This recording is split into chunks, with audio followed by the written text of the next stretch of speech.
ناظرین، آپ کو پروگرام میں ایک مرتبہ پھر خوش آمدید کہتے ہیں۔ یہ مسرت بھرا پروگرام، فرح و انبساط پر مبنی پروگرام کہ کائنات کی ایک بہت عظیم شخصیت فرزند رسول حضرت امام علی ابن موسیٰ الرضا علیہ السلام کی ولادت باسعادت کے حوالے سے ان کی سیرت پر پروگرام ہے۔ جناب مولانا عزیز حیدر قادری صاحب، ابھی آپ نے بھی اور مولانا صاحب نے روحانی اور علمی فیض کی بات کی ہے۔ یہ وہ روحانی اور علمی فیض ہے جو ملت اسلامیہ کا ایک بہت بڑا سرمایہ ہے۔ آپ نے اس کا ذکر کیا، مولانا صاحب نے بھی، کہ وہ فیض تو جاری ہے، ہم اپنے آپ کو کس طرح اس قابل بنائیں کہ اس فیض کو حاصل کر سکیں؟ اس میں ایک جو ذریعہ ہے وہ قرآن کو سمجھنے والا، دوسرا ہے حدیث رسول۔ میں یہ نہیں کہنا چاہتا کہ قرآن کو سمجھنے والے اور لوگ کم ہیں یا نہیں ہیں، حدیث کو سمجھنے والے، لیکن جس طرح آل محمد نے سمجھا اور کوئی سمجھ نہیں سکتا۔ بے شک۔ اور پھر چونکہ رسول اللہ علیہ السلام نے ارشاد فرمایا کہ میں تم میں دو بھاری چیزیں، دو اعلیٰ چیزیں چھوڑ کے جا رہا ہوں، قرآن اور ایک اہل بیت۔ بالکل۔ مثلا ایک بڑی مشہور روایت ہے کہ نشا پور میں جب آپ تشریف لائے تو حضرت ابو مسلم اور ایک اور کچھ شخصیت ہے، ابو ذرا غالباً ان کا نام ہے، وہ فرماتے ہیں کہ گنتی میں شمار نہیں ہو رہے تھے عام عوام کے علاوہ جو وہاں حفاظ اور علماء تشریف فرما تھے، فن حدیث کو جب جاننے مامون والے۔ نے آپ کو بلایا تھا مدینے سے ولی نشاپور عہدی کے لیے، جی، تو اتنی تعداد میں علماء تھے کہ عام تو عام خاص لوگ بھی وہاں جو فن حدیث کو جاننے والے تھے۔ سب سے پہلے انہوں نے عرض کی کہ حضرت چہرہ اقدس سے پردہ ہٹائیے، ہمیں دیدار فرمائیے۔ اور روایت میں موجود ہے کہ دو گیسو جو دراز آپ کے وہ کاندھے مبارک پر لٹک رہے تھے، جو ہی پردہ ہٹا تو کوئی بے ہوشگی کے عالم میں چلا گیا۔ تو اس وقت چیخ و پکار، ایک شور برپا ہوا۔ تو کچھ لمحے بعد آپ نے سب کو فرمایا کہ خاموش ہو جاؤ، کہ جب محدثین کے کہنے پر انہوں نے کہا کہ کوئی روایت سنائیے، تو اس وقت آپ نے فرمایا حدثنی عن ابی موسیٰ کاظم علیہ السلام عن ابی، پھر اسی طرح حضرت امام جعفر صادق علیہ السلام، پھر حضرت امام باقر علیہ السلام سے روایت کی انہوں نے امام علی مقام سے روایت کی، انہوں نے مولا کائنات سے، انہوں نے پھر رسول اللہ علیہ السلام سے، انہوں نے جبریل سے، اور رب نے یہ بات فرمائی ہے کہ جو بھی میرے اس قلعے میں، یعنی لا الہ الا اللہ، کلمۃ لا الہ الا اللہ حصنی فمن دخل حصنی امن من عذابی، جو بھی اس میرے جو قلعہ ہے اس میں داخل ہوا وہ امان والا ہو گیا۔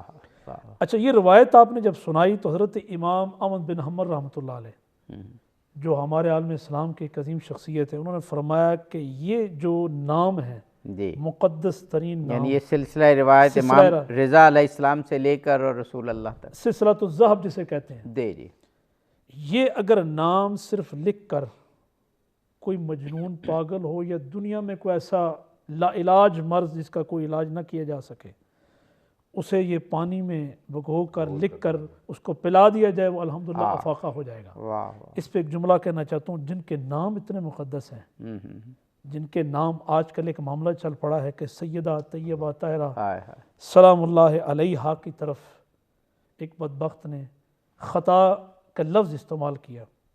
حالانکہ ہمارا الحمدللہ علیہ سنت کا عقیدہ ہے کہ معصوم محفوظ عن الخطا، لیکن 1400 سال سے کوئی کسی کی جرت نہیں ہوئی، بڑے بڑے ناصبی بھی گزرے ہیں، خوارج بھی گزرے ہیں کہ سیدہ پاک کی طرف کوئی خطا کی نسبت کرے، بلکہ ان کا نام نامی اس میں گرامی آتا ہے، تو کوئی مخالف سے مخالف بھی ہو، منکر سے منکر بھی ہو، اس کی بھی وہ نگاہیں گردن جھک جاتی ہیں۔ بے شک۔ تو جن کے نام کی اتنی برکت ہے ان کی طرف خطا کی نسبت کو کر سکتا ہے کہ نام کی صرف اتنی برکت ہو۔ اور پھر سیدہ پاک تو وہ ہیں امام علی رضا، ان کی چونکہ امام فخر رازی رحمۃ اللہ علیہ نے ایک بڑی خوبصورت بات لکھی ہے کہ انا آتینا کل کوثر کے مصداق یہ سارے آل محمد ہیں۔ بے شک۔ چونکہ قرآن نے جب کہا کہ محبوب تیرا دشمن اب تر ہوگا، بے نام و نشان رہے گا، تجھے تو ہم نے خیر کثیر کثرت والی اولاد، تو یہ انا آتینا کل کوثر کے مصداق امام علی رضا علیہ السلام بھی ہیں۔ تو سیدہ پاک کا کوئی بھی ایسا عمل نہیں تھا جو رسول اللہ علیہ السلام کا عمل نہ ہو۔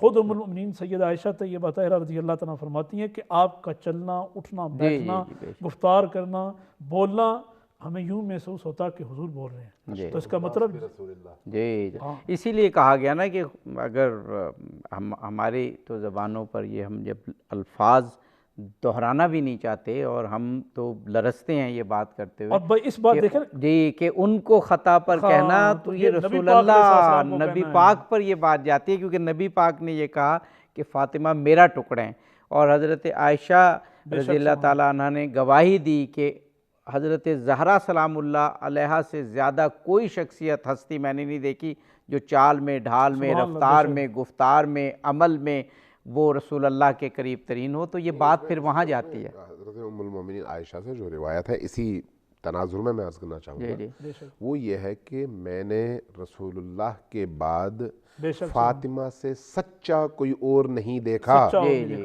یہ اہم ہے اس موجودہ صورتحال کے حوالے سے۔ جی آپ فرمائیں۔ قاسم چشتی بڑا خوبصورت ترجمہ کر کے، کرم کا مخزن، سخا کا مرکز، عطا سراپا، جناب زہرا۔ تو واقعی جو آپ نے روایت بیان کی ہے کہ سب سے سچا کائنات میں رسول اللہ علیہ السلام کے بعد وہ سیدہ خاتون جنت ہیں۔ بالکل۔ اور پھر رسول اللہ علیہ السلام نے خود فرمایا ان چاروں کے متعلق کہ جس نے ان سے محبت رکھی اس نے مجھ سے، اور وہ محبوب ہے خدا کا، جس نے ان کو ایذا دی، ان سے بغض رکھا، تو یہ خطا کی بھی نسبت، یہ بغض سیدہ خاتون جنت نہیں، بغض رسول ہے، یہ توہین رسالت ہے۔ بالکل صحیح، بالکل صحیح آپ کی بات، بالکل صحیح۔ اور اس کے ڈانڈے کہیں اور سے ملتے ہیں۔ بے شک بے شک۔ جی تو بہرحال میں ویسے اس کا ایک مثبت پہلو بھی عرض کروں گا کہ جس طرح تمام مکاتب فکر نے اکٹھے ہو کر ایک آواز بلند کی اور حضرت زہرا سلام اللہ علیہا کی ذات، آپ کی بابرکت ہستی کے حوالے سے جس طرح پھر فضائل بیان ہوئے، وہ بھی ایک دیدنی عمل ہے۔ آغا صاحب آپ مختصراً اس پہ فرما دیجیے اور پھر امام رضا علیہ السلام کی شخصیت پر۔ دیکھیے بہرحال تاریخ میں جیسے مولانا فرما رہے تھے کہ بڑے بڑے ناصبی آئے، تو بڑے بڑے تکفیری آئے، انہوں نے بڑی باتیں کی، لیکن اس طرح کا توہین آمیز انداز کسی اور نے اختیار نہیں کیا۔ تو اس کی ایک ہی وجہ مجھے سمجھ آئی، وہ یہ ہے کہ جب انسان حق کے رستے سے منحرف ہو جاتا ہے تو پھر لہم قلوب لا یفقہون بہا ولہم اعین لا یبصرون بہا ولہم آذان لا یسمعون بہا اولئک کالانعام بل ہم اضل۔ کسی کھوتے کے اوپر اگر آپ 4000 کتابیں لاد دیں تو ان کتابوں کی وجہ سے اس کھوتے میں کوئی تبدیلی نہیں آتی۔ صحیح بات ہے، بالکل صحیح، حقیقت ہے۔ صحیح۔ کتاب باعث معرفت نہیں ہے، باعث معرفت قلب ہے۔ اس لیے اگر قلب پاک ہو تو پھر ایک شخص نبی پاک کی بارگاہ میں آ کر ایک جملہ سنتا ہے، بامعرفت ہو کر واپس لوٹ جاتا ہے، ایک جملہ سن کر۔ اور ایک شخص ہو سکتا ہے ساری زندگی نبی پاک کی احادیث کو پڑھتا بھی رہے، سنتا بھی رہے، قرآن بھی پڑھتا رہے، حتیٰ حافظ قرآن بھی ہو۔ میں نبی پاک کی وہ حدیث دہراؤں گا، فرمایا کہ رب تال القرآن والقرآن یلعنہ، کتنے ایسے حافظ قرآن ہیں جن پر قرآن لعنت بھیج رہا ہوتا ہے، اس لیے کہ ان کے دل نجس ہیں، ان کے دل تاریک ہیں، ان کے دل آلودہ ہیں۔ تو آج جو ہم اپنے معاشرے میں بعض لوگوں کو دیکھتے ہیں وہ اسی کی مصداق ہے۔ ایسے لوگوں کا تذکرہ کرنا بھی باعث توہین ہے، نام لینا بھی باعث توہین ہے۔ ہمیں چاہیے کہ ہم مسلم امہ کے حوالے سے ان ذوات مقدسہ اور ان ملکوتی ہستیوں کے فضائل اور کمالات کو بیان کرتے کرتے لوگوں کے دلوں کو ان سے جوڑیں۔ اصل میں بات دلوں کو ہم جوڑیں گے تو یہ ہماری دنیاوی اور اخروی دونوں حوالوں سے نجات کا ضامن ہوگا۔ اور دوسرا جو آپ فرما رہے ہیں نا کہ ان ہستیوں کی تعلیمات ایسی ہیں، بھی ہم امام رضا علیہ السلام کا ذکر کر رہے ہیں، تو اب ان کا آپ نے روحانی فیض بیان کیا، آپ دونوں شخصیات نے، آپ نے علمی ان کا مقام بیان کیا، آپ نے خدا کی طرف سے منصوص ہونے کا آپ نے بیان فرمایا۔ آپ اب ایک اور پہلو بھی لیجئے جو آج کل معاشرتی پہلو ہے کہ آپ کو ولی عہد بنایا گیا۔ اب آج کل اگر کوئی وزیر بن جائے یا مشیر بن جائے یا جانشین بن جائے تو اس کے کیا طور طریقے ہوتے ہیں اور آپ کے کیا طور طریقے تھے، اس حوالے سے بھی آپ ضرور بتائیے گا کہ اگر آپ کوئی تبدیلی پیدا نہیں کر سکتے تھے تو آپ نے انکار کر دیا. پہلے تو حکومت پیش کی نا, ولی عہدی تو بعد میں ہوئی, پہلے حکومت پیش کی گئی, لیکن آپ کو معلوم تھا کہ اس جو سانچہ ہے, اس سانچے میں, اسٹرکچر میں پھر آپ کو ولی عہدی, تو آپ نے کہا کہ میں دخل نہیں دوں گا. اور پھر جو سادہ, یعنی جس طرح سے آپ نے چٹائی پر اور سادہ ترین زندگی بسر کی, تو وہ بھی تو آج کے عوام حکمرانوں دونوں کے لیے نمونہ ہے. دیکھیے اس کے یہ جو آپ نے ابھی نقطہ اٹھایا ہے, اس کے کئی پہلو ہیں. جی جی کئی پہلو ہیں. سیاسی پہلو ہیں, جی جی عقیدتی پہلو ہیں, صحیح, تاریخی پہلو ہیں. ان تمام پہلوؤں کا احاطہ میرا خیال ہے اچھا خاصا ٹائم مانگتا ہے. جی بالکل, میں صرف اشارہ کر کے ہر پہلو کے حوالے سے یا بعض پہلوؤں کے حوالے سے صرف اشارہ کر کے گزروں گا. بالکل. ولی عہدی کی پیشکش کرنے پر مجبور کیوں ہوئے, یہ ایک بہت بڑا سوال ہے. اس کی وجہ یہ ہے کہ امویوں اور عباسیوں کی جنگ میں عباسیوں کے ہاتھ میں پرچم اہل البیت تھا. بالکل, اور یہ کہتے تھے کہ ہم اہل البیت کا حق ان کو دلانے کے لیے اٹھے ہیں. آپ جب اقتدار ایک ایسا نشہ ہے جس کے بارے میں روایات بتاتی ہیں الملک و عقیم, مملکت اور حکومت جو ہے وہ عقیم ہوتی ہے, بانج, نہ باپ کو پہچانتی ہے, نہ ماں کو, نہ بھائی کو, نہ بہن کو. بالکل. تو امویوں اور عباسیوں میں بھی یہی مسئلہ تھا. لہٰذا جب عباسیوں کو اقتدار ملا تو اس کے بعد انہوں نے جو ظلم شروع کیا اہل البیت پر, وہ شاید ان مظالم کی داستانیں آپ کھولیں تو پھر امویوں کو بھی شرم آئے گا, یار ہم نے تو یہ بھی نہیں کیا تھا. صحیح بات ہے. اس لیے جب عوام کی طرف سے پریشر بڑھتا تھا اہل البیت کی محبت کے حوالے سے, تو وہ پھر اہل البیت کو اپنے قریب رکھ کر عوام کو راضی رکھنے کی کوششوں میں مصروف ہو جاتے تھے. صحیح. یہ جو اس طرح کے سیاسی اقدامات ہیں ان کی بنیادی وجہ یہ ہے. بالکل صحیح. اب اس میں آپ یہ دیکھیں, امام رضا علیہ السلام کی عمر دیکھیں, خلیفہ کی عمر دیکھیں, دونوں میں توازن دیکھیں. امام رضا علیہ السلام طبیعی زندگی کے لحاظ سے بھی اگر دیکھا جائے تو خلیفہ سے کم از کم 25 سال بڑے ہیں. تو جو جانشین قرار پاتا ہے وہ عمر میں چھوٹا ہوتا ہے, نہ بڑا. صحیح بات ہے. تو یہ ایک سیاسی ہتھ کنڈا تھا اگر اس پس منظر میں آپ جائیں. صحیح. لیکن دوسری طرف امام رضا علیہ السلام نے بھی اقتدار سے اپنی دلچسپی کا اظہار نہیں کیا. یہ نہیں کہا کہ مجھے اقتدار دو, اقتدار میرا حق ہے, نہیں, اس کا اظہار نہیں کیا. لیکن وہ ایک تحریک لے کے چل رہے تھے, امیر المومنین سے لے کر امام حجت امام مہدی آخر الزمان علیہ السلام تک. اس تحریک کی بنیاد پر یہ سمجھتے تھے کہ میں اس تحریک کا درمیان میں ایک حلقہ ہوں, لہٰذا میں نے اپنا رول ادا کرنا ہے اور جانا ہے. تو اس لیے جب لوگ آپ کی بارگاہ میں آتے تھے تو پھر دیکھتے تھے کہ نبی کریم کی جو شان وہ سنتے تھے, جو ان کے آداب اطوار اور جو ان کی سیرت سنت اور حیات طیبہ کے بارے میں سنتے تھے, اس کی جھلک یہاں پر امام رضا علیہ السلام کی اپنی عملی زندگی میں نظر آتی تھی. یہی وجہ ہے کہ جب ان کو جانشین بنایا گیا تو چونکہ ان کو پتا تھا ان تمام چیزوں کا اور دیکھ رہے تھے کہ اس کے پیچھے اصل عوامل کیا ہے, تو اس لیے آپ نے کہا کہ میں تمہاری حکومت کے معاملات میں دخل اندازی نہیں کروں گا. اور جب کہا کہ آپ نماز کے لیے آئے تو وہاں پر بھی یعنی وہ دکھانا یہ چاہ رہے تھے. آج کا جو میڈیا تھا وہ دور میں تو نہیں تھا, اس دور میں تو آپ نے فزیکلی اپنی انہی آنکھوں سے دیکھنا تھا. لہٰذا ان کی خواہش یہ تھی کہ لوگوں کو یہ میسج پہنچے کہ امام علی ابن موسیٰ الرضا یعنی ابن رسول, فرزند رسول, اقتدار کے ساتھ ہیں. آپ نے جب قبول کیا کہ ٹھیک ہے میں نماز کے لیے آؤں گا, تو کہا لیکن تمہاری طرح نہیں آؤں گا, میں اپنے انداز میں آؤں گا. وہ جو جماعت عید کرانے کی, جی عید کی نماز, تو اس لیے عید کی نماز کے لیے جب آپ نکلے تو پھر لوگوں نے یہ دیکھا کہ حضرت امام رضا علیہ السلام اپنے بیت الشرف سے باہر تشریف لائے, سفید لباس میں, پائنچے اوپر ہیں, تکبیر زبان سے جاری ہے, پھر لوگ قافلے کی صورت میں شامل ہوتے رہے, یہاں تک کہ ابھی عیدگاہ پہنچے نہیں تھے کہ سارے کا سارا شہر امام رضا علیہ السلام کے پیچھے کھڑا ہو گیا. اب جب یہ منظر دیکھا تو ان کو بھی محسوس ہوا کہ بھئی یہ بھی ہمارے لیے خطرہ ہے, لہٰذا پھر نماز سے بھی روکنے کی کوشش کی. وہ تو دارالحکومت میں آج کے دور میں بھی اگر ہزاروں لوگ اکٹھے ہو جائیں تو انقلاب کا خطرہ ہوتا ہے, تو وہ تو دارالحکومت میں امام رضا علیہ السلام کے پیچھے لوگ تو اس لیے امام رضا علیہ السلام کی جو حکمت ہے وہ حکمت علمی حوالے سے اپنی جگہ, اخلاقی حوالے سے اپنی جگہ، معنوی حوالے سے وہ ایک الگ چیپٹر ہے، تاریخی حوالے سے جو ان کا اپنا ایک سیاسی رول رہا وہ ایک الگ چیپٹر ہے، پھر حکومت کے ساتھ جو ان کا طور و طریقہ رہا وہ ایک الگ چیپٹر ہے، اور نبی کریم کے علوم کی وراثت کے اعتبار سے اس وراثت کو اگلی نسل تک منتقل کرنے کا چیپٹر اپنی جگہ ایک بہت بڑا چیپٹر ہے۔ اور یہ تمام ائمہ کرام نے بہت ہی خوش اسلوبی سے اور حسن عمل کے ساتھ اگلی نسلوں تک پہنچایا یہ جو علم رسول اللہ صلی اللہ علیہ وآلہ وسلم تھا۔ جناب مولانا عزیز حیدر قادری صاحب، ابھی امام رضا علیہ السلام کے علم کی بات ہوئی، روحانیت کی بات ہوئی، فیض کی بات ہوئی، تاریخ پر جو آپ کے اثرات ہیں بڑے گہرے ان کی بات ہوئی، بادشاہان وقت سے جو آپ کا رویہ تھا اس کی بات ہوئی، ایک حکمران کو یا ولی عہد کو کیسی زندگی گزارنی چاہیے اس پر بات ہوئی۔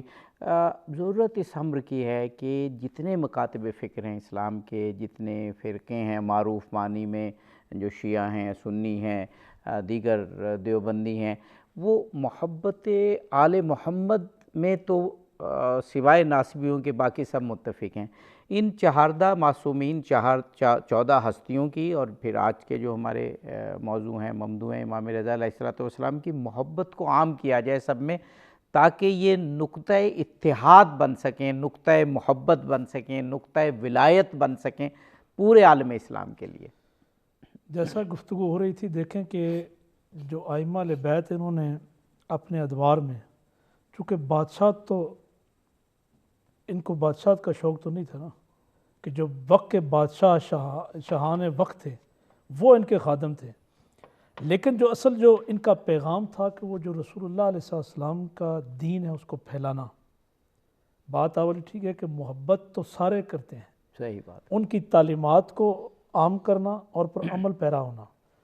حدیث ثقلین اور دوسری جو حدیث ہے کہ میں تم میں سنت چھوڑ کے جا رہا ہوں، صحیح، اس کی تطبیق یہ ہوگی کہ آل محمد نے جس طرح لقد کان لکم فی رسول اللہ اسوۃ حسنہ اس کو سیرت رسول کو اپنایا اپنی زندگیوں میں، امت اسی طرح ان کو اگر فالو کرے تو الحمدللہ کامیابی پر تبھی سنت پر بھی عمل ہو سکے گا۔ بس بہت سارے واقعات ہیں، ایک واقعہ اس طرح ہے کہ آپ اپنے خدام کے ساتھ جا رہے ہیں، کھانے کا وقت آیا تو سب کو ساتھ بٹھا لیا، کسی نے کہا حضرت یہ غریب لوگ ہیں، فرمایا جس طرح رب کی یہ مخلوق ہیں میں بھی اسی طرح مخلوق ہوں اور یہ بھی اسی طرح مخلوق ہے، اس میں سے سارے برابر ہیں۔ تو اب دیکھیں کہ امام وقت کا صحیح، اور پھر تمام کائنات میں اس وقت اگر دیکھا جائے سب سے اعلیٰ شخصیت، جی اعلیٰ گھرانے سے تعلق، بالکل، اعلیٰ نسب اور حسب والی شخصیت، لیکن غرباء کا بھی خیال، اور جو جسے ہم عام طور پر معاذ اللہ، حالانکہ تو کسی کو کمینہ یا کم تر نہیں سمجھنا چاہیے، اسلام نے حرام قرار دیا، یعنی انہوں نے ایک پیغام یہ بھی دیا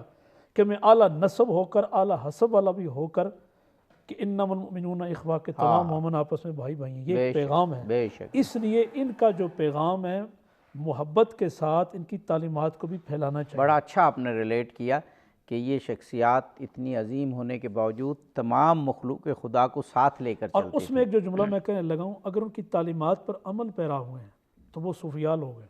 صحیح بات، جتنے بھی صوفیاء ہیں وہ اکثر دیکھا جائے جیسے بات کی ہے، اب دیکھیں نقشبندی سلسلے میں آج مطالعہ کر رہا تھا، حضرت بہاؤالدین نقشبندی، اچھا ہمارا ٹائم بس 1 منٹ رہ گیا، آدھا منٹ آپ کا اور آدھے منٹ کا پیغام وہی آپ جو کا۔ فیضان ہے تصوف کا صوفیاء لے کر، جی جی، وہی اسی کو چلنا چاہیے، پھر آگے امام مہدی آخر الزمان کا بھی ظہور ہونا ہے انشاءاللہ انشاءاللہ۔ الحمدللہ، اگر ہماری زندگی میں ہو تو اللہ ہمیں یہ جو سرزمین بر صغیر پاک و ہند کی ہے، یہ تو تعلیمات ہی اولیاء اللہ، اور اولیاء اللہ نے اہل بیت علیہم السلام سے تعلیم لی۔